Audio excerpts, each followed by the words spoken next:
ਤੁਹਾਡਾ ਸਵਾਗਤ ਹੈ। ਨਿਊਜ਼ ਬੁਲੇਟਿਨ ਦੀ ਸ਼ੁਰੂਆਤ ਕਰਦੇ ਹਾਂ ਕੁਝ ਖਾਸ ਖਬਰਾਂ ਦੇ ਨਾਲ। ਡੈਮੋਕ੍ਰੇਟਸ ਨੇ ਰਾਸ਼ਟਰਪਤੀ ਡੋਨਾਲਡ ਟਰੰਪ ਦੇ ਉੱਤੇ ਨਸਲੀ ਤਣਾਅ ਭੜਕਾਉਣ ਦਾ ਲਾਇਆ ਦੋਸ਼। ਸ਼ਿਵ ਸੈਨਾ ਦਾ ਪੰਨੂ ਨੂੰ ਠੋਕਵਾਂ ਜਵਾਬ, ਤੇਰੀ ਕੀ ਹੈ ਔਕਾਤ। ਰੇਲਵੇ ਦੀ ਜ਼ਮੀਨ ਤੇ ਕਬਜ਼ਾ ਕਰ ਬੈਠੇ ਲੋਕਾਂ ਨੇ ਜੰਮ ਕੇ ਕੀਤਾ ਹੰਗਾਮਾ। ਆਓ ਹੁਣ ਨਜ਼ਰ ਮਾਰ ਲੈਂਦੇ ਹਾਂ ਕੁਝ ਵਿਸਤਾਰ ਦੇ ਨਾਲ ਖਬਰਾਂ ਤੇ। ਡੈਮੋਕ੍ਰੇਟਸ ਨੇ ਰਾਸ਼ਟਰਪਤੀ ਡੋਨਾਲਡ ਟਰੰਪ ਦੇ ਉੱਤੇ ਨਸਲੀ ਤਣਾਅ ਭੜਕਾਉਣ ਦਾ ਦੋਸ਼ ਲਾਇਆ ਹੈ। ਉਹਨਾਂ ਦਾ ਕਹਿਣਾ ਹੈ ਕਿ ਟਰੰਪ ਅਜਿਹਾ ਕਰਕੇ ਆਪਣੀ ਚੋਣ ਮੁਹਿੰਮ ਨੂੰ ਫਾਇਦਾ ਪਹੁੰਚਾਉਣਾ ਚਾਹੁੰਦੇ ਨੇ। ਡੈਮੋਕ੍ਰੇਟਸ ਨੇ ਕਿਹਾ ਹੈ ਕਿ ਰਾਸ਼ਟਰਪਤੀ ਅਸ਼ਾਂਤੀ ਪੈਦਾ ਕਰਨਾ ਚਾਹੁੰਦੇ ਨੇ ਤੇ ਹਿੰਸਾ ਭੜਕਾ ਕੇ ਸਿਆਸੀ ਲਾਹਾ ਲੈਣ ਦੇ ਰੋਹ ਵਿੱਚ ਨੇ। ਅਮਰੀਕਾ ਦੇ ਵਿੱਚ ਰਾਸ਼ਟਰਪਤੀ ਚੋਣਾਂ ਨਵੰਬਰ ਦੇ ਮਹੀਨੇ ਵਿੱਚ ਹੋਣੀਆਂ ਨੇ, ਪਰ ਲਗਾਤਾਰ ਸਰਗਰਮੀਆਂ ਤੇਜ਼ ਨੇ। ਸਿਆਸੀ ਹਲਚਲ ਲਗਾਤਾਰ ਵੱਧਦੀ ਜਾ ਰਹੀ ਹੈ।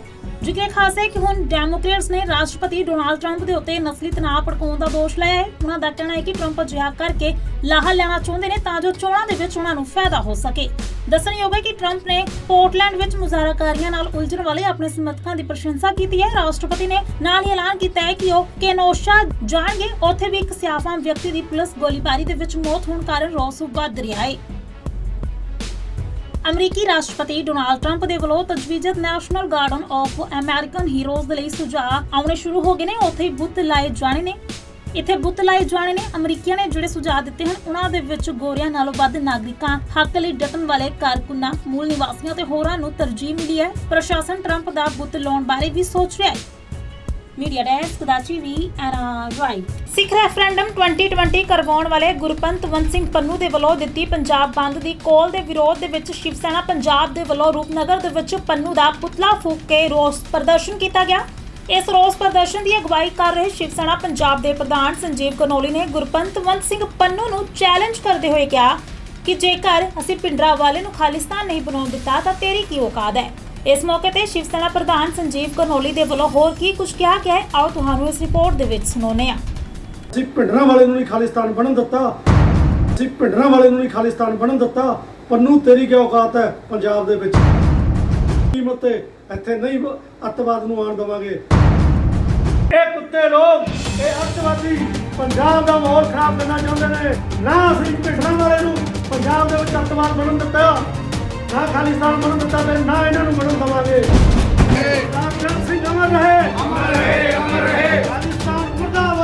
ਗੁਰਪਤਵੰਤ ਸਿੰਘ ਪੰਨੂ ਵੱਲੋਂ ਦਿੱਤੀ ਪੰਜਾਬ ਬੰਦ ਦੀ ਕਾਲ ਦੇ ਵਿਰੋਧ ਵਿੱਚ ਸ਼ਿਵ ਸੈਨਾ ਪੰਜਾਬ ਦੇ ਵੱਲੋਂ ਰੂਪਨਗਰ ਦੇ ਵਿੱਚ ਪੰਨੂ ਦਾ ਪੁਤਲਾ ਫੂਕ ਕੇ ਰੋਸ ਪ੍ਰਦਰਸ਼ਨ ਕੀਤਾ ਗਿਆ।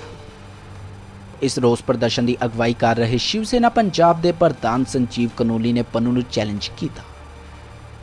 ਉਹਨਾਂ ਨੇ ਕਿਹਾ ਕਿ ਅਸੀਂ ਤਾਂ ਭਿੰਡਰਾਂਵਾਲੇ ਨੂੰ ਖਾਲਿਸਤਾਨ ਬਣਾਉਣ ਨਹੀਂ ਦਿੱਤਾ, ਤੇਰੀ ਕੀ ਔਕਾਤ। ਦੇਖੋ ਸ਼ਿਵ ਸੈਨਾ ਪ੍ਰਧਾਨ ਸੰਜੀਵ ਕਨੋਲੀ ਨੇ ਕੀ ਕਿਹਾ। ਜ਼ਿਕਰ ਖਾਸ ਹੈ ਕਿ ਸ਼ਿਵ ਸੈਨਾ ਪੰਜਾਬ ਦੇ ਪ੍ਰਧਾਨ ਵੱਲੋਂ ਪਹਿਲਾਂ ਵੀ ਕਈ ਵਾਰੀ ਭਿੰਡਰਾਂਵਾਲੇ ਦੇ ਖਿਲਾਫ ਦਿੱਤੇ ਗਏ ਵਿਵਾਦਿਤ ਬਿਆਨਾਂ ਨੂੰ ਲੈ ਕੇ ਕਾਫੀ ਸੁਰਖੀਆਂ ਵਿੱਚ ਰਹੇ ਨੇ ਅਤੇ ਸ਼ਿਵ ਸੈਨਾ ਪ੍ਰਧਾਨ ਤੇ ਸ਼ਿਵ ਸੈਨਾ ਬਾਲ ਠਾਕਰੇ ਦੇ ਕਈ ਸੀਨੀਅਰ ਆਗੂਆਂ ਵੱਲੋਂ ਇਹ ਵੀ ਦੋਸ਼ ਲਗਾਏ ਗਏ ਹਨ ਕਿ ਭਿੰਡਰਾਂਵਾਲੇ ਦੇ ਖਿਲਾਫ ਵਿਵਾਦਿਤ ਬਿਆਨ ਸਿਰਫ ਸੁਰਖੀਆਂ ਲੈਣ ਲਈ ਦਿੱਤੇ ਜਾਂਦੇ ਨੇ। ਕਈ ਅਖੌਤੀ ਸ਼ਿਵ ਸੈਨਾਵਾਂ ਵੱਲੋਂ ਅਜਿਹੇ ਵਿਵਾਦਿਤ ਬਿਆਨ ਦੇ ਕੇ ਆਪਣੀਆਂ ਦੁਕਾਨਾਂ ਚਲਾਈਆਂ ਜਾ ਰਹੀਆਂ। ਰੂਪਨਗਰ ਤੋਂ ਸਜਨ ਸਿੰਘ ਸੈਣੀ ਦੀ ਰਿਪੋਰਟ ਦਾ ਟੀਵੀ NRI। ਪੰਜਾਬ ਦਾ ਮਾਹੌਲ ਖਰਾਬ ਕਰਨਾ ਚਾਹੁੰਦੇ ਨੇ। ਨਾ ਅਸੀਂ ਭਿੰਡਰਾਂਵਾਲੇ ਨੂੰ ਪੰਜਾਬ ਦੇ ਵਿੱਚ ਅੱਤਵਾਦ ਬਣਨ ਦਿੱਤਾ, ਨਾ ਖਾਲਿਸਤਾਨ ਬਣਨ ਦਿੱਤਾ ਤੇ ਨਾ ਇਹਨਾਂ ਨੂੰ ਬਣਨ ਦੇਵਾਂਗੇ।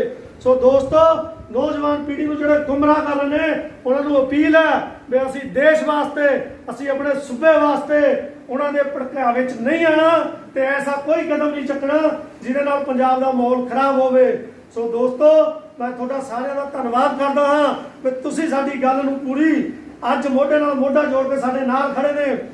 ਅੱਜ ਅਸੀਂ ਇਸ ਤੋਂ ਬਾਅਦ ਰੋਪੜ ਪੁਰਾਣੇ ਬੱਸ ਸਟੈਂਡ ਤੇ ਇੱਕ ਖਾਲਿਸਤਾਨ ਦਾ ਪੁਤਲਾ ਫੂਕਣਾ, ਜਿਹੜੇ ਲੋਕ ਪੰਜਾਬ ਨੂੰ ਖਰਾਬ ਕਰਨਾ ਚਾਹੁੰਦੇ ਨੇ, ਪੰਜਾਬ ਦੇ ਹਾਲਾਤ ਖਰਾਬ ਕਰਨਾ ਚਾਹੁੰਦੇ ਨੇ, ਅਸੀਂ ਉਹਨਾਂ ਵਾਸਤੇ ਉੱਥੇ ਜਾ ਕੇ ਪੁਤਲਾ ਫੂਕਣਾ ਹੈ ਤੇ ਅਸੀਂ ਉਹਨਾਂ ਨੂੰ ਸਿਰਫ ਇਹੀ ਮੈਸੇਜ ਦੇਣਾ ਵੀ ਸਾਡਾ ਜਿਹੜਾ ਭਾਈਚਾਰਾ ਹੈ ਉਹ ਕਦੀ ਖਰਾਬ ਨਹੀਂ ਹੋਏਗਾ। ਅਸੀਂ ਪੰਜਾਬ ਦੇ ਵਿੱਚ ਕਿਸੇ ਵੀ ਹਾਲਤ ਦੇ ਵਿੱਚ ਖਾਲਿਸਤਾਨ ਨਹੀਂ ਬਣਨ ਦੇਵਾਂਗੇ। ਸੋ ਦੋਸਤੋ, ਇੱਕ ਵਾਰ ਫਿਰ ਤੁਹਾਡਾ ਧੰਨਵਾਦ ਕਰਦਾ ਤੇ ਮੈਂ ਸਰਦਾਰ ਬੇਅੰਤ ਸਿੰਘ ਜੀ ਦੇ ਅੱਗੇ ਫੁੱਲ ਅਰਪਣ ਕਰਦਾ ਹਾਂ ਤੇ ਇਹਨਾਂ ਨੇ ਸ਼੍ਰੀ ਸਰਦਾਰ ਬੇਅੰਤ ਸਿੰਘ ਅਮਰ ਰਹੇ, ਅਮਰ ਰਹੇ, ਅਮਰ ਰਹੇ। ਸਰਦਾਰ ਬੇਅੰਤ ਸਿੰਘ ਅਮਰ ਰਹੇ, ਅਮਰ ਰਹੇ, ਅਮਰ ਰਹੇ। ਖਾਲਿਸਤਾਨ ਮੁਰਦਾਬਾਦ, ਮੁਰਦਾਬਾਦ, ਮੁਰਦਾਬਾਦ। ਅੱਤਵਾਦ ਮੁਰਦਾਬਾਦ, ਮੁਰਦਾਬਾਦ, ਮੁਰਦਾਬਾਦ। भारत माता की जय, भारत माता की जय।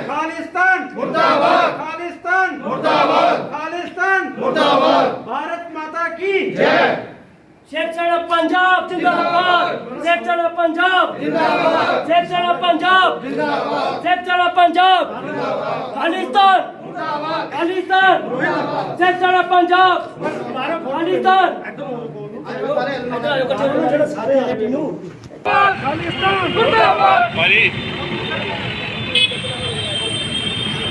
भाई मड़े इधर देखे भाई सारे जने जी खालिस्तान मुर्दाबाद, खालिस्तान मुर्दाबाद, खालिस्तान मुर्दाबाद, पन्नू कितना कर दिया जय चढ़ा पंजाब जिंदाबाद, जय चढ़ा पंजाब जिंदाबाद, जय करो वीर बजरंगे, जय करो वीर बजरंगे, पन्नू कितना कर दिया, पन्नू कितना कर दिया। ਪਤਵੰਤ ਸਿੰਘ ਪੁੰਨੂ ਦਾ ਅੱਜ ਅਸੀਂ ਪੁਤਲਾ ਫੂਕਿਆ। ਅੱਜ ਰੋਪੜ ਹੀ ਨਹੀਂ ਪੂਰੇ ਪੰਜਾਬ ਦੇ ਵਿੱਚ ਸ਼ਿਵ ਸੈਨਾ ਪੰਜਾਬ ਵੱਲੋਂ ਗੁਰਪ੍ਰਵੰਤ ਸਿੰਘ ਪੁੰਨੂ ਖਾਲਿਸਤਾਨੀ ਜਿਹੜਾ ਰੈਫਰੈਂਡਮ 2020 ਨੂੰ ਲੈ ਕੇ ਪੰਜਾਬ ਦਾ ਮਾਹੌਲ ਖਰਾਬ ਕਰ ਰਿਹਾ, ਅੱਜ ਪੰਜਾਬ ਦੇ ਹਰ ਜ਼ਿਲ੍ਹੇ ਦੇ ਵਿੱਚ ਹਰ ਸ਼ਹਿਰ ਦੇ ਵਿੱਚ ਉਹਦਾ ਪੁਤਲਾ ਫੂਕਿਆ ਗਿਆ। ਉਹਦਾ ਪੁਤਲਾ ਫੂਕਣ ਤੋਂ ਪਹਿਲਾਂ ਸ਼ਿਵ ਸੈਨਾ ਪੰਜਾਬ ਨੇ ਸਵਰਗਿਆ ਸਰਦਾਰ ਬੇਅੰਤ ਸਿੰਘ ਜਿਨ੍ਹਾਂ ਨੇ ਪੰਜਾਬ ਦੇ ਵਿੱਚ ਅੱਤਵਾਦ ਦਾ ਖਾਤਮਾ ਕੀਤਾ, ਉਹਨਾਂ ਨੂੰ ਸ਼ਰਧਾਂਜਲੀ ਦਿੱਤੀ ਗਈ। ਉਹ ਤੋਂ ਬਾਅਦ ਰੋਪੜ ਪੁਰਾਣੇ ਬੱਸ ਸਟੈਂਡ ਦੇ ਵਿੱਚ ਗੁਰਪ੍ਰਵੰਤ ਸਿੰਘ ਪੰਨੂ ਦਾ ਪੁਤਲਾ ਫੂਕਿਆ ਗਿਆ। ਅਸੀਂ ਦੱਸਣਾ ਚਾਹੁੰਦੇ ਹਾਂ ਵੀ ਅਸੀਂ ਭਿੰਡਰਾਂ ਵਾਲੇ ਨੂੰ ਨਹੀਂ ਖਾਲਿਸਤਾਨ ਬਣਨ ਦਿੱਤਾ। ਪੰਨੂ ਤੇਰੀ ਕੀ ਔਕਾਤ ਹੈ ਪੰਜਾਬ ਦੇ ਵਿੱਚ ਜਿਹੜਾ ਲੋਕਾਂ ਨੂੰ ਲਾਲਚ ਦੇ ਕੇ ਪੈਸੇ ਦਾ ਇਹ ਗੁੰਮਰਾਹ ਕਰ ਰਿਹਾ ਹੈ। ਅਸੀਂ ਕਿਸੇ ਵੀ ਕੀਮਤ ਤੇ ਇੱਥੇ ਨਹੀਂ ਅੱਤਵਾਦ ਨੂੰ ਆਉਣ ਦੇਵਾਂਗੇ। ਅਸੀਂ ਉਹਦੇ ਸਮਰਥਕਾਂ ਦਾ ਅਤੇ ਖਾਲਿਸਤਾਨੀਆਂ ਦਾ ਇੱਥੋਂ ਭਜਾ ਕੇ ਰਹਾਂਗੇ ਤੇ ਅੱਗੇ ਨੂੰ ਇੱਥੇ ਵੜਨ ਨਹੀਂ ਦੇਵਾਂਗੇ। ਅੱਜ ਸ਼ਿਵ ਸੈਨਾ ਪੰਜਾਬ ਨੇ ਪੂਰੇ ਪੰਜਾਬ ਦੇ ਵਿੱਚ ਜਿਹੜੀ ਉਹਨੇ ਕਿਹਾ ਸੀ ਵੀ 31 ਅਗਸਤ ਨੂੰ ਅਸੀਂ ਪੰਜਾਬ ਬੰਦ ਕਰਾਵਾਂਗੇ, ਕੋਈ ਪੰਜਾਬ ਦੇ ਵਿੱਚ ਇੱਕ ਵੀ ਦੁਕਾਨ ਬੰਦ ਨਹੀਂ ਹੋਣ ਦਿੱਤੀ। ਰੇਲਵੇ ਦੀ ਜ਼ਮੀਨ ਦੇ ਉੱਤੇ ਗੈਰ ਕਾਨੂੰਨੀ ਕਬਜ਼ਾ ਹਟਾਉਣ ਗਈ ਟੀਮ ਨੂੰ ਵਿਰੋਧ ਦਾ ਸਾਹਮਣਾ ਕਰਨਾ ਪਿਆ ਹੈ। ਗੈਰ ਕਾਨੂੰਨੀ ਕਬਜ਼ਿਆਂ ਨੂੰ ਹਟਾਉਣ ਅਤੇ ਕੰਧ ਬਣਾਉਣ ਦੇ ਦੌਰਾਨ ਲੋਕਾਂ ਨੇ ਹੰਗਾਮਾ ਕਰ ਦਿੱਤਾ।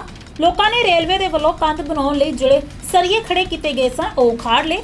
ਰੇਲਵੇ ਅਧਿਕਾਰੀਆਂ ਦੇ ਉੱਤੇ ਧੱਕੇਸ਼ਾਹੀ ਕਰਨ ਦੇ ਵੀ ਵੱਡੇ ਇਲਜ਼ਾਮ ਲਗਾਏ ਗਏ ਨੇ। ਰਸਤੇ ਸਾਡੇ ਬੰਦ ਕਰਤੇ, ਹਫਤੇ ਤੋਂ ਪਰੇਸ਼ਾਨ ਕੀਤਾ ਹੋਇਆ ਹੈ। ਸਿਰਫ ਸਾਨੂੰ ਇੰਨੀ ਬੇਨਤੀ ਹੈਗੀ, ਸਾਨੂੰ 5 ਫੁੱਟ ਦਾ ਰਸਤਾ ਦੇ ਦੇਣ। ਸਾਡੇ ਅੰਦਰ ਕੁਝ ਵੀ ਹੋ ਸਕਦਾ ਹੈ, ਅਸੀਂ ਬਿਮਾਰ ਪੈ ਸਕਨੇ ਆ, ਸਾਡੇ ਸਿਲੰਡਰਾਂ ਨੂੰ ਅੱਗ ਲੱਗ ਸਕਦੀ ਹੈ। ਅਸੀਂ ਐਟ ਟਾਈਮ ਕਿੱਥੇ ਜਾਵਾਂਗੇ? ਬੰਦ ਕਰਤੇ ਨੇ, ਅਸੀਂ ਕਿੱਥੋਂ ਲੰਘਾਂਗੇ? ਕੰਮ ਕਰਨ ਕਿੱਥੇ ਜਾਵਾਂਗੇ? ਬੱਚੇ ਕਿਵੇਂ ਪਾਲਾਂਗੇ? ਛੋਟੇ ਛੋਟੇ ਬੱਚੇ ਨੇ, ਕਰੋਨਾ ਨਾਲ ਉਦਾਂ ਹੀ ਮਰ ਜਾਈਏ ਅਸੀਂ ਕਿ ਗੱਡੀਆਂ ਥੱਲੇ ਆ ਕੇ ਮਰ ਜਾਈਏ। ਹੋਰ ਕੀ ਇਹ ਹੀ ਕੋ ਲੇਟ ਜੋ ਲੈਣ ਦੇ ਆ ਕੇ। ਰੇਲਵੇ ਦੀ ਜ਼ਮੀਨ ਉਤੇ ਕੀਤੇ ਗਏ ਗੈਰ ਕਾਨੂੰਨੀ ਕਬਜ਼ਿਆਂ ਨੂੰ ਹਟਾਉਣ ਅਤੇ ਕੰਧ ਬਣਾਉਣ ਦੇ ਦੌਰਾਨ ਕਈ ਲੋਕਾਂ ਨੇ ਹੰਗਾਮਾ ਕਰ ਦਿੱਤਾ। ਲੋਕਾਂ ਨੇ ਰੇਲਵੇ ਦੁਆਰਾ ਕੰਧ ਬਣਾਉਣ ਲਈ ਖੜੇ ਕੀਤੇ ਗਏ ਸਰੀਏ ਉਖਾੜ ਲਏ ਅਤੇ ਉਹਨਾਂ ਨੇ ਰੇਲਵੇ ਅਧਿਕਾਰੀਆਂ ਉਤੇ ਧੱਕੇਸ਼ਾਹੀ ਕਰਨ ਦੇ ਇਲਜ਼ਾਮ ਲਗਾਏ। देखो लुधियाना तो कुलबीर राही दी रिपोर्ट। देखिए साहनेवाल से लेके और अमृतसर तक जो हमारा सेक्शन है उस पे 160 किलोमीटर प्रति घंटा की रफ्तार से गाड़ियों का संचालन अप्रूव हो चुका है और इस संबंध में जितने भी हमारी ट्रेसपासिंग लोकेशंस हैं वहाँ पर जैसे ग्यासपुरा फाटक पे हादसा हुआ था फरवरी में, उस तरह का हादसा फिर से ना हो पाए हम लोग सुरक्षा की दृष्टि से ये आरसीसी की दीवार बना रहे हैं और ये खास तौर से उन लोकेशंस पे जहाँ पर हादसे आए दिन होते रहते हैं, ठीक है। और उसी क्रम में हम लोग यहाँ पे इस सेक्शन में हमारा जो है दीवार बनाने का काम हो रहा है और इसमें मैं एकदम स्पष्ट कर देता हूँ कि रेलवे किसी की भी 1 इंच ज़मीन भी अतिक्रमण नहीं कर रही है। सर लोगों का जो यहाँ पे एलिगेशन है उनका ये कहना है कि पिक एंड चूज किया जा रहा है, कई जगह पे जगह छोड़ी जा रही है, कई जगह बिल्कुल कमरे दरवाजे सब बंद किए जा रहे हैं। अगर इस तरह का कोई भी मामला मेरे संज्ञान में आता है वो मेरे ऑफिस में आके मुझे कभी भी इस संबंध में अपना जो सूचना है वो दे सकते हैं और उसकी जाँच कराई जाएगी। इस तरह का कोई मामला मेरे अभी तक के संज्ञान में नहीं है। और जो ये इतनी सारी जैसे ये अभी सरिये लगाए गए थे, लोगों के घर रास्ते हर चीज़ बंद हो गई, तो उसमें क्या कोई लोगों को रिलैक्सेशन नहीं मिलती इसमें? देखिए इस तरह का कोई प्रावधान ज़मीन को छोड़ देने का किसी भी रेलवे मुलाजिम या किसी भी सरकारी मुलाजिम के पास में नहीं है। हम लोगों को एक नक्शा दिया जाता है जिस पर कि रेवेन्यू अथॉरिटीज़, स्टेट अथॉरिटीज़, हर रेलवे अथॉरिटीज़ सबके जॉइंटली साइन होते हैं। हमारे पास वो नक्शे अप्रूव्ड नक्शे हैं, उसमें किसी भी तरह का कोई भी फेरबदल या किसी तरह का आगे पीछे का कोई काम नहीं किया जा सकता। सर अब जैसे ये लोग हैं जो पब्लिक बता रही है कि वो 80-100 साल से यहाँ रह रहे हैं, तो मतलब आज जाके इन्होंने डिसीजन लिया कार्रवाई का, इसका कोई खास रीज़न? नहीं ऐसा नहीं है। देखिए एक समय रेल की गति हुआ करती थी 30 किलोमीटर प्रति घंटा, उस समय भाप के इंजन चला करते थे। आज ज़माना बदल रहा है। रेलवे को जब भी अपनी कहीं पे भी कोई भी ज़मीन है उसके पास, रेलवे डिपार्टमेंट के पास में बहुत सारा एसेट है, बहुत सारी ज़मीन है। जब भी किसी तरह का कोई प्रोजेक्ट आता है, उसके लिए जहाँ भी उसको अपनी ज़मीन है, बहुत जगह कई बार अतिक्रमण हो जाता है बिकॉज ऑफ मैनी रीजंस, उसको समय समय पर हटाया जाता है, ड्राइव चलाई जाती है और उसको जो है अपना काम जो है सुचारू रूप से आगे बढ़ाया जाता है।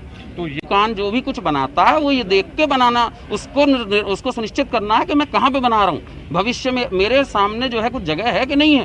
भाई जिन भी लोगों ने इतनी लंबी जो है यहाँ कॉलोनी जो है जो भी बसाई है, तो क्या जो यहाँ पर जो स्टेट अथॉरिटीज़ हैं उनके साथ में उन्होंने किस तरह से अपने उनके पेपर्स में उनकी ज़मीन कहाँ तक वो देखें। भाई आप हमें गलत कैसे ठहरा सकते हैं, हम तो अपनी ज़मीन पर काम कर रहे हैं। आप मेरा नाम बिंदु। ਰਸਤੇ ਸਾਡੇ ਬੰਦ ਕਰਤੇ, ਹਫਤੇ ਤੋਂ ਪਰੇਸ਼ਾਨ ਕੀਤਾ ਹੋਇਆ ਹੈ। ਸਿਰਫ ਸਾਨੂੰ ਇੰਨੀ ਬੇਨਤੀ ਹੈਗੀ, ਸਾਨੂੰ 5 ਫੁੱਟ ਦਾ ਰਸਤਾ ਦੇ ਦੇਣ ਰੇਲਵੇ ਵਾਲੇ। ਅਸੀਂ ਇਹ ਨਹੀਂ ਕਹਿੰਦੇ ਵੀ ਕੰਧ ਨਾ ਕਰੋ ਤੁਸੀਂ, ਪਰ ਸਾਨੂੰ ਸਾਡੀ ਸੇਫਟੀ ਵਾਸਤੇ ਸਾਨੂੰ ਜਗ੍ਹਾ ਤੇ ਚਾਹੀਦੀ ਹੈ ਵਰਤਣ ਵਾਸਤੇ। ਸਾਡੇ ਅੰਦਰ ਕੁਝ ਵੀ ਹੋ ਸਕਦਾ ਹੈ, ਅਸੀਂ ਬਿਮਾਰ ਪੈ ਸਕਨੇ ਆ, ਸਾਡੇ ਸਿਲੰਡਰਾਂ ਨੂੰ ਅੱਗ ਲੱਗ ਸਕਦੀ ਹੈ। ਅਸੀਂ ਐਟ ਟਾਈਮ ਕਿੱਥੇ ਜਾਵਾਂਗੇ? ਸਾਡੇ ਪਾਣੀ ਵਾਲੇ ਪੈਪ ਤੋੜਤੇ, ਸੀਵਰੇਜ ਤੋੜਤੇ। ਅਸੀਂ ਹਫਤੇ ਤੋਂ ਹੋ ਗਏ ਪਰੇਸ਼ਾਨ, ਸਾਨੂੰ ਇਹਨਾਂ ਨੇ ਕੀਤਾ ਹੋਇਆ ਹੈ। ਤੁਸੀਂ ਦੱਸੋ, ਅਸੀਂ ਜੇ ਪਬਲਿਕ ਸਾਡੇ ਨਾਲ ਹੈ ਤੇ ਸਾਨੂੰ ਜ਼ਰੂਰ ਨਾਲ ਖੜੇ ਹੋਵੋ ਸਾਡੇ ਆ ਕੇ। ਅਸੀਂ ਬਹੁਤ ਜ਼ਿਆਦਾ ਹਫਤੇ ਤੋਂ ਸਾਨੂੰ ਪਰੇਸ਼ਾਨ ਕੀਤਾ ਹੋਇਆ ਵੇ ਤੇ ਸਿਰਫ ਕੰਧ ਕਰਦੇ ਪਏ, ਨਾਲ ਬਿਲਕੁਲ ਹੀ ਰਸਤਾ ਛੋੜਦੇ ਨਹੀਂ ਪਏ ਸਾਡੇ ਵਾਸਤੇ, ਲੰਘਣ ਵਾਸਤੇ ਬਿਲਕੁਲ ਰਸਤਾ ਨਹੀਂ ਛੱਡਿਆ ਸਾਡੇ ਵਾਸਤੇ। ਮੇਰਾ ਨਾਮ ਰਾਜੂ ਹੈ ਜੀ। ਇਹ ਦੇਖੋ ਸਾਡੇ ਘਰਾਂ ਦੇ ਕੀ ਹਾਲ ਹੋ ਰਹੇ ਹੈਗੇ ਆ। ਰੇਲਵੇ ਪੁਲਿਸ ਨੇ ਕਿ ਆਈ ਹੈ ਜੀ, ਰੋਕ ਰਹੀ ਹੈ ਜੀ। ਦੇਖੋ ਸਾਰਾ ਰਸਤਾ ਦੇ ਦਿਓ ਸਾਨੂੰ, ਤੁਸੀਂ ਦੀਵਾਰ ਕਰਨੀ ਕਰੋ, ਘੱਟੋ ਘੱਟ ਰਸਤਾ ਦੇ ਦਿਓ ਸਾਨੂੰ। ਅਸੀਂ ਦੀਵਾਰ ਕਰਨ ਤੋਂ ਮਨਾ ਨਹੀਂ ਕਰਦੇ, ਦੀਵਾਰ ਕਰੋ ਪਰ ਰਸਤਾ ਦੇ ਦਿਓ। ਪਰਿਵਾਰ ਨੇ, ਛੋਟੇ ਛੋਟੇ ਬੱਚੇ ਨੇ, ਦੱਸੋ ਕੀ ਕਰੀਏ ਦੱਸੋ।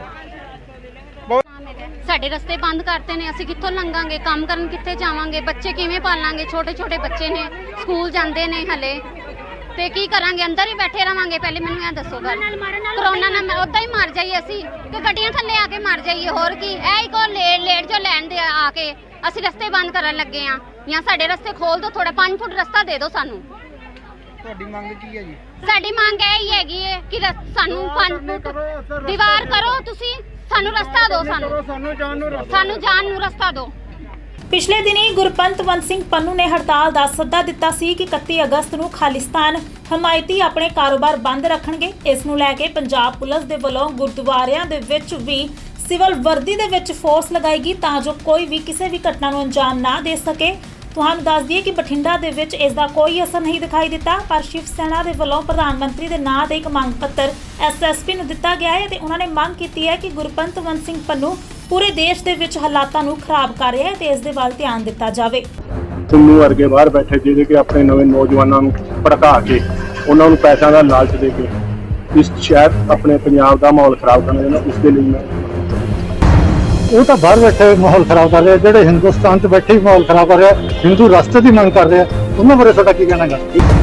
ਜਦੋਂ ਦੇਸ਼ ਦਾ ਨਾਂ ਨਹੀਂ ਬਣਿਆ, ਦੇਸ਼ ਬਣਿਆ ਨਹੀਂਗਾ, ਉਹਦਾ ਝੰਡਾ ਜਾਂ ਉਹਦੀ ਕਰੰਸੀ ਕਿਵੇਂ ਬਣ ਸਕਦਾ? ਉਹਦਾ ਝੰਡਾ ਕਿੱਥੋਂ ਆ ਗਿਆ? ਝੰਡੇ ਦਾ ਨਹੀਂ ਜੀ, ਜੋ ਉਹਦੇ ਤੇ ਨਿਸ਼ਾਨ ਸਾਹਿਬ ਦਾ ਨਿਸ਼ਾਨ ਲੱਗਾ। ਹਿੰਦੁਸਤਾਨ ਮੰਨਦੇ ਕਿ ਭਾਰਤ ਮੰਨਦੇ?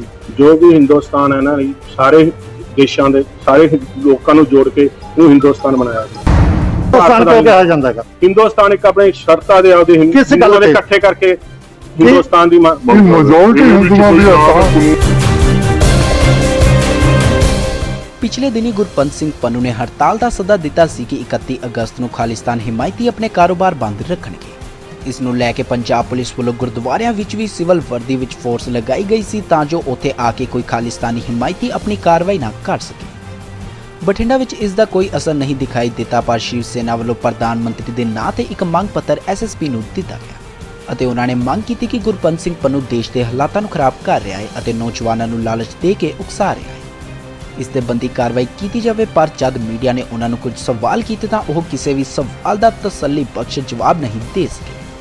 ਦੇਖੋ ਬਠਿੰਡਾ ਤੋਂ ਪੱਤਰਕਾਰ ਅਵਤਾਰ ਸਿੰਘ ਕੈਂਥ ਦੀ ਰਿਪੋਰਟ। ਕੀ ਕਹਾ ਜਾਏ? ਮੇਰਾ ਨਾਮ ਸ਼ਿਵ ਜੋਸ਼ੀ ਹੈ, ਉਪ ਰਾਸ਼ਟਰੀ ਪ੍ਰਧਾਨ ਸ਼ਿਵ ਸੈਨਾ ਹੈ। ਜਦੋਂ ਮੈਂ ਅੱਜ ਡੀਜੀਪੀ ਤੇ ਮੁੱਖ ਮੰਤਰੀ ਸਾਹਿਬ ਨੂੰ ਇੱਕ ਮੰਗ ਪੱਤਰ ਦੇਣ ਆਇਆ ਜਿਸ ਕਰਕੇ ਜਿਹੜੀ 2020 ਰੈਫਰੈਂਡਮ ਅਤੇ ਜੋ ਆਪਣੇ ਪੰਮੇ ਵਰਗੇ ਬਾਹਰ ਬੈਠੇ, ਪੰਨੂ ਵਰਗੇ ਬਾਹਰ ਬੈਠੇ ਜਿਹਦੇ ਕਿ ਆਪਣੇ ਨਵੇਂ ਨੌਜਵਾਨਾਂ ਨੂੰ ਭੜਕਾ ਕੇ ਉਹਨਾਂ ਨੂੰ ਪੈਸਿਆਂ ਦਾ ਲਾਲਚ ਦੇ ਕੇ ਇਸ ਸ਼ਹਿਰ ਆਪਣੇ ਪੰਜਾਬ ਦਾ ਮਾਹੌਲ ਖਰਾਬ ਕਰਨ ਦੇ ਉਸ ਦੇ ਲਈ ਮੈਂ ਇਹ ਮੰਗ ਪੱਤਰ ਦਿੱਤਾ। ਤੇ ਉਹ ਤਾਂ ਬਾਹਰ ਬੈਠੇ ਮਾਹੌਲ ਖਰਾਬ ਕਰ ਰਿਹਾ, ਜਿਹੜੇ ਹਿੰਦੁਸਤਾਨ 'ਚ ਬੈਠੇ ਮਾਹੌਲ ਖਰਾਬ ਕਰ ਰਿਹਾ, ਹਿੰਦੂ ਰਾਸ਼ਟਰ ਦੀ ਮੰਗ ਕਰ ਰਿਹਾ, ਉਹਨਾਂ ਬਾਰੇ ਤੁਹਾਡਾ ਕੀ ਕਹਿਣਾ ਗਾ? ਨਹੀਂ ਹਿੰਦੂ ਰਾਸ਼ਟਰ ਦੀ ਕੋਈ ਵੀ ਨਹੀਂ ਮੰਗ ਕਰ ਰਿਹਾ ਤੇ ਨਾ ਹੀ ਅੱਜ ਤੱਕ ਕਿਸੇ ਹਿੰਦੂ ਨੇ ਇਹ ਕੰਮ ਕੀਤਾ ਕਿ ਹਿੰਦੂ ਰਾਸ਼ਟਰ ਅਸੀਂ ਬਣਾ ਰਹੇ ਹਾਂ। ਅਸੀਂ ਤਾਂ ਇੱਕ ਏਕਤਾ ਤੇ ਅਖੰਡਤਾ ਲਈ ਮੰਗ ਕਰ ਰਹੇ ਹਾਂ। ਨਿੱਤ ਅਖਬਾਰਾਂ 'ਚ ਖਬਰਾਂ ਲੱਗ ਰਹੀਆਂ, ਟੀਵੀ ਤੇ ਚੱਲ ਰਹੀਆਂ ਵੀ ਹਿੰਦੂ ਰਾਸ਼ਟਰ ਵੀ ਬਣਨਾ ਚਾਹੀਦਾ ਹੈ। ਨਹੀਂ ਕੋਈ ਹਿੰਦੂ ਰਾਸ਼ਟਰ ਤੁਸੀਂ ਉਹਦਾ ਵਿਰੋਧ ਕਰਦੇ ਹੋ ਜੇ ਕੋਈ ਮੰਗ ਕਰਦਾ ਹੈਗਾ? ਨਹੀਂ ਹਿੰਦੂ ਰਾਸ਼ਟਰ ਦਾ ਵਿਰੋਧ ਦਾ ਮਤਲਬ ਐ ਹੁੰਦਾ ਨਾ ਜੀ, ਮੇਰੀ ਗੱਲ ਸੁਣੋ, ਜੇ ਹਿੰਦੂ ਆਪਾਂ ਸਾਰੇ ਦੇਸ਼ਾਂ ਦਾ ਧਰਮ ਦੀ ਤੇ ਆਪਣਾ ਜਿਹੜਾ ਸੰਵਿਧਾਨ ਹੈ ਸਾਰੇ ਧਰਮਾਂ ਨੂੰ ਦੇਖ ਕੇ ਹੀ ਬਣਾਇਆ ਗਿਆ। ਹਿੰਦੂ ਰਾਸ਼ਟਰ ਦਾ ਤਾਂ ਗੱਲਬਾਤ ਹੈ ਹੀ ਨਹੀਂ ਕੋਈ। ਨਹੀਂ, ਜੇ ਕੋਈ ਮੰਗ ਕਰਦਾ ਹੈਗਾ, ਹੁਣ ਮੰਗ ਕਰ ਰਹੇ ਹੈਗੇ, ਅਖਬਾਰਾਂ 'ਚ ਵੀ ਖਬਰਾਂ ਲੱਗਦੀਆਂ, ਜੇ ਮੰਨ ਲਓ ਵੀ ਜੇ ਮੰਗ ਕਰਦੇ ਆ ਤਾਂ ਤੁਸੀਂ ਵਿਰੋਧ ਕਰੋਗੇ? ਦੇਖੋ ਜੇ ਉਹ ਮੰਗ ਰਹੇ ਆ ਅਸੀਂ ਉਹਨਾਂ ਦੇ ਬਾਰੇ ਤਾਂ ਕੁਝ ਕਹਿ ਸਕਦੇ ਹਾਂ ਨਾ, ਜੇ ਸਾਡੇ ਸਾਹਮਣੇ ਕੋਈ ਗੱਲਬਾਤ ਆਉਂਦੀ ਤੇ ਹੈ। ਇਹਨਾਂ ਦੀ ਕਿਹੜੇ ਤੁਹਾਡੇ ਸਾਹਮਣੇ ਆ ਗਈ ਵੀ ਤੁਹਾਡੇ ਸਾਹਮਣੇ ਆ ਕੇ ਇਹਨੇ ਗੱਲ ਕਰਤੀ? ਵੀਰ ਜੀ ਇਹਨਾਂ ਨੇ ਜਿਹੜਾ ਰੈਫਰੈਂਡਮ ਦੇ ਸ਼ਰੇਆਮ ਉਹਨਾਂ ਨੇ ਧਮਕੀ ਦਿੱਤੀ ਹੈ ਤੇ ਉਹਨਾਂ ਨੇ ਜਿਹੜਾ ਫੰਡ $25,000 ਅਮਰੀਕਾ ਤੇ ਕੈਨੇਡਾ ਤੋਂ ਉਹਨਾਂ ਦੀ ਯੂਜ਼ਿੰਗ ਹੋਈ ਹੈ। ਉਹ ਬੱਚੇ ਜਿਹੜੇ 2 ਅੱਜ ਫੜੇ ਗਏ ਆ ਖਾਲਿਸਤਾਨ ਦਾ ਝੰਡਾ ਲਾਇਆ, ਉਹਨਾਂ ਨੂੰ ਲਾਲਚ ਦੇ ਮਾਰੇ ਉਹਨਾਂ ਦੇ ਮਾਪਿਓ ਨੇ ਵੀ ਇਹੀ ਕਬੂਲ ਕੀਤਾ ਹੈ ਕਿ ਉਹਨਾਂ ਦੇ ਸਾਡੇ ਬੱਚਿਆਂ ਨੂੰ ਲਾਲਚ ਦੇ ਮਾਰੇ ਇਹ ਕੰਮ ਕਰ ਰਹੇ ਆ। ਜਦੋਂ ਦੇਸ਼ ਦਾ ਨਾਂ ਨਹੀਂ ਬਣਿਆ, ਦੇਸ਼ ਬਣਿਆ ਨਹੀਂਗਾ, ਉਹਦਾ ਝੰਡਾ ਜਾਂ ਉਹਦੀ ਕਰੰਸੀ ਕਿਵੇਂ ਬਣ ਸਕਦਾ? ਉਹਦਾ ਝੰਡਾ ਕਿੱਥੋਂ ਆ ਗਿਆ? ਝੰਡੇ ਦਾ ਨਹੀਂ ਜੀ, ਜੋ ਉਹਦੇ ਤੇ ਨਿਸ਼ਾਨ ਸਾਹਿਬ ਦਾ ਨਿਸ਼ਾਨ ਲੱਗਾ ਨਿਸ਼ਾਨ ਸਾਹਿਬ ਦਾ ਆਪਣੇ ਹੁਣ ਵੀ ਨਿਸ਼ਾਨ ਸਾਹਿਬ ਤੇ ਵੀ ਲੱਗਿਆ ਗਿਆ। ਨਹੀਂ ਨਿਸ਼ਾਨ ਸਾਹਿਬ ਦਾ ਲਿਖਿਆ ਨਾ, ਉਹਦੇ ਥੱਲੇ ਖਾਲਿਸਤਾਨ ਦਾ ਕੋਈ ਵੀ ਨਾਂ ਨਹੀਂ ਲਿਖਿਆ ਨਿਸ਼ਾਨ ਸਾਹਿਬ ਦੇ ਥੱਲੇ। ਨਿਸ਼ਾਨ ਸਾਹਿਬ ਸਾਰੇ ਧਰਮਾਂ ਦਾ ਸਾਂਝਾ ਉਹ ਹੈ, ਅਸੀਂ ਉਸ ਦੀ ਅੱਜ ਵੀ ਕਦਰ ਕਰਦੇ ਹਾਂ। ਹਿੰਦੂ ਸਿੱਖ ਜਿਹੜੇ ਲੜ ਕੇ ਇਸ ਦੇਸ਼ ਨੂੰ ਆਜ਼ਾਦ ਕਰਾਇਆ ਤੇ ਅਸੀਂ ਉਹਨਾਂ ਦੀ ਪੂਰੀ ਸਹਿਮਤਾ ਦੇ ਨਾਲ ਚੱਲਦੇ। ਤੁਸੀਂ ਕਹਿੰਦੇ ਉਹ ਪੈਸੇ ਦੇ ਕੇ ਦਾ ਲਾਲਚ ਦੇ ਕੇ ਭੜਕਾ ਰਹੇ ਆ, ਹਾਂਜੀ, ਇਹ ਕਿਹਦੇ ਕੋਲ ਅਧਿਕਾਰ ਹੈ? ਜੇ ਕੋਈ ਕਿਸੇ ਨੂੰ ਭੜਕਾ ਰਿਹਾ ਹੈ ਤਾਂ ਦੂਜਾ ਉਹਦੇ ਤੇ ਐਲੀਗੇਸ਼ਨ ਲਾਵੇ ਵੀ ਤੁਸੀਂ ਜਿਹੜਾ ਉਹਦਾ ਸਿਰ ਵੱਢ ਕੇ ਲਾਓ ਅਸੀਂ ਉਹਨੂੰ ਇਨਾਮ ਦੇਵਾਂਗੇ, ਉਹ ਜਾਇਜ਼ ਹੈਗਾ? ਨਹੀਂ ਦੇਖੋ ਉਹ ਗਲਤ ਆ, ਅਸੀਂ ਵੀ ਇਸ ਗੱਲ ਦੇ ਹੱਕ 'ਚ ਹੈ ਨਹੀਂ ਗੇ। ਜੋ ਵੀ ਇਹ ਬੰਦਾ ਕਰ ਰਿਹਾ ਗਲਤ ਆ। ਜੋ ਕਾਨੂੰਨ ਦੇ ਆਧਾਰ ਤੇ ਜੋ ਵੀ ਆਪਣੇ ਡਿਪਾਰਟਮੈਂਟ ਸਾਡਾ ਫਰਜ਼ ਕੀ ਅੱਜ ਇਹੀ ਦੇਂਦਾ ਕਿ ਸਰਕਾਰ ਜੇ ਉਹਦੇ ਖਿਲਾਫ ਕੰਪਲੇਂਟ ਜਾਂਦੀ ਹੈ ਉਸ ਨੂੰ ਅਦਾਲਤ 'ਚ ਲਿਆਉਣ ਦਾ ਸਾਡੀ ਸਰਕਾਰ ਦਾ ਜ਼ਿੰਮੇਵਾਰੀ ਬਣਦੀ ਹੈ। ਉਸ ਤੋਂ ਬਾਅਦ ਜੋ ਵੀ ਉੱਤੇ ਕਾਰਵਾਈ ਹੋਊਗੀ ਤਾਂ ਹੋਊਗੀ। ਇੱਕ ਜੀ ਤੁਸੀਂ ਬਾਰ-ਬਾਰ ਕਹਿ ਰਹੇ ਹੋ ਹਿੰਦੁਸਤਾਨ, ਤੁਸੀਂ ਭਾਰਤ ਮੰਨਦੇ ਹੋ ਕਿ ਹਿੰਦੁਸਤਾਨ ਮੰਨਦੇ ਹੋ ਕਿ ਇੰਡੀਆ ਮੰਨਦੇ ਹੋ? ਕਿਵੇਂ? ਇਹਨੂੰ ਭਾਰਤ ਮੰਨਦੇ ਹੋ ਕਿ ਹਿੰਦੁਸਤਾਨ ਮੰਨਦੇ ਹੋ? ਤੁਸੀਂ ਬਾਰ-ਬਾਰ ਆਪਦੇ ਸ਼ਬਦਾਂ 'ਚ ਯੂਜ਼ ਕੀਤਾ ਹਿੰਦੁਸਤਾਨ ਦੀ ਅਖੰਡਤਾ। ਹਿੰਦੁਸਤਾਨ ਮੰਨਦੇ ਹੋ ਕਿ ਭਾਰਤ ਮੰਨਦੇ ਹੋ? ਜੋ ਵੀ ਹਿੰਦੁਸਤਾਨ ਹੈ ਨਾ, ਸਾਰੇ ਦੇਸ਼ਾਂ ਦੇ ਸਾਰੇ ਲੋਕਾਂ ਨੂੰ ਜੋੜ ਕੇ ਇਹਨੂੰ ਹਿੰਦੁਸਤਾਨ ਬਣਾਇਆ ਗਿਆ। ਨਹੀਂ, ਹਿੰਦੁਸਤਾਨ ਕਿਤੇ ਵੀ ਕਿਸੇ ਕੰਟਰੀ 'ਚ ਨਹੀਂ ਗਿਣਿਆ ਜਾਂਦਾ, ਜਦੋਂ ਕਿ ਭਾਰਤ ਗਿਣਿਆ ਜਾਂਦਾ। ਤੁਸੀਂ ਹਿੰਦੁਸਤਾਨ ਕਹਿੰਦੇ ਹੋ? ਕਿਉਂ?